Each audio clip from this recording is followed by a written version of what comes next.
If you have a growing number of people with growing incomes on the same amount of land, the cost of that land is going to keep going up. It's that simple. The great Australian dream.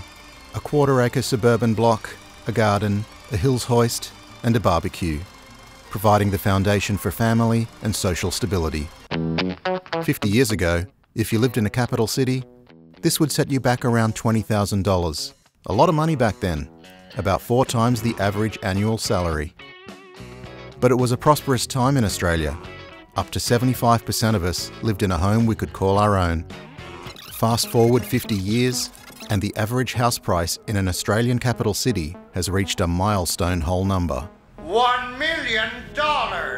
Despite all the talk lately of plummeting house prices, the fact remains that in 2023, with most households now being dual income, no matter how much you cut back on your daily flat white and avocado toast, you will pay 11 times the average annual salary for your house, or 175% more than your parents paid for theirs.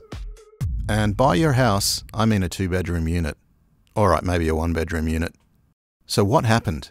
To try and get our heads around what has led to these astronomical price rises, let's call Evan Thornley.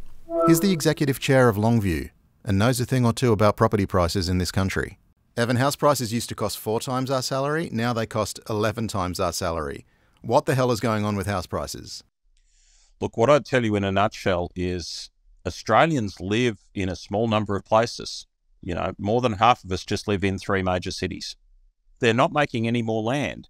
As we have more people, and those people earn more money as we've gone from 1-income households to 2-income households, the amount of money people can spend on a home is rising, and the amount of land that's available stays the same, which means the price of the land keeps going up. You know, I was thinking the history of this, in our grandparents' day, in many cases, they probably saved up for a number of years and bought a home for cash. And then banks and mortgages started coming along, and people could save a bit of money and then get a mortgage from the bank, usually on 1 income, and buy a home. Then we moved into a time when people were getting 2 incomes in the household, and so that gave those people more money to buy a home, which put them at an advantage over the people with 1 income. So then you have to have 2 incomes and a mortgage to buy a home. Now we're at the stage where increasingly you need 2 incomes and a mortgage, and usually somebody else to help you out, like the bank of mum and dad, or now the government is introducing shared equity schemes. My perspective is, unless you want to change the demographic and population policy of the country, and ironically, the continued economic growth of the country, you won't change the fact that the value of land and therefore the houses that sit on that land will keep going up. You can't actually stop that happening.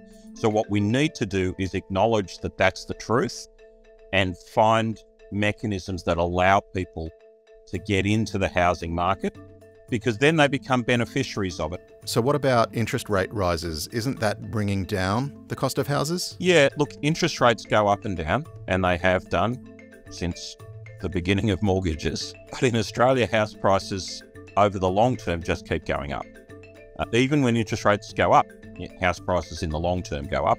When interest rates go down, house prices in the long term go up. When interest rates are flat, house prices in the long term go up. So house prices will keep going up. Obviously, the impact of interest rates changes at different points in time, and it makes it easier or harder for people. Right now, we're in one of the hard phases. And so particularly for people who've recently bought, that's very difficult.